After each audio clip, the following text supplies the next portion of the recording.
ಹೇಳಿದ್ನಲ್ಲ ಈಗ ತಾನೆ ಅನಂತಕುಮಾರ್ ಹೆಗಡೆಗೆ ತಲೆ ಕೆಟ್ಟೋಗೈತೆ. ಅವನಿಗೆ ಬುದ್ಧಿಮಂದಿ ಆಗೋವನೆ. ಅವನು 4 ವರ್ಷದಿಂದ ಬೆಡ್ ರಿಟರ್ನ್ ಆಗಿದ್ದ. ಅವನು ಅದೆಲ್ಲ ತಮಗೆ ಗೊತ್ತಿಲ್ಲ.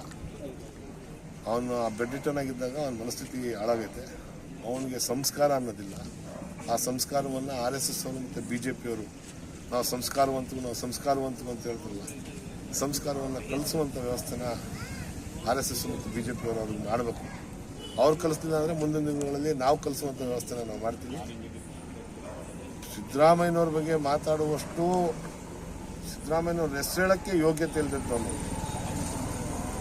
ಅವನಿಗೆ ಒಂದು 20 ವರ್ಷದ ಹಿಂದೆ ಯಕ್ಷಮಂಡಲ ಅಂತ ಒಂದು ಜಾಗ ಇದೆ ಮೈಸೂರು ನಗರದಲ್ಲಿ. ಅಲ್ಲಿ ಬಂದು ನನ್ನ ಜೊತೆ ಕೂರ್ತಿದ್ದ. ಅವನು ಅಪ್ಸ್ಟ್ಯಾಂಡಿಂಗ್ ಆಗಿ ಬಂದಿದ್ದ. ಅವನು ಕ್ರಿಮಿನಲ್. ಅವನು ಅನಂತಕುಮಾರ್ ಹೆಗಡೆ ಇದನ್ನು ರಾಜ್ಯಕ್ಕೆ ತಿಳಿಸಿ ಅವನೊಂದು ಕ್ರಿಮಿನಲ್ ಆ್ಯಕ್ಟಿವಿಟೀಸಲ್ಲಿ ಕೇಸ್ ಆಗ್ಬಿಟ್ಟು ಇಲ್ಲಿ ಬಂದು ಕೂತಿದ್ದ. ಅವನು ನಮ್ಮ ಹತ್ರ ಬಂದು ಕೂತ್ಕೊಂತಿದ್ದ. ನಾವು ಕೂತ್ಕೊಳ್ತಾ ಜಾಗದಲ್ಲಿ ಆ ಥರ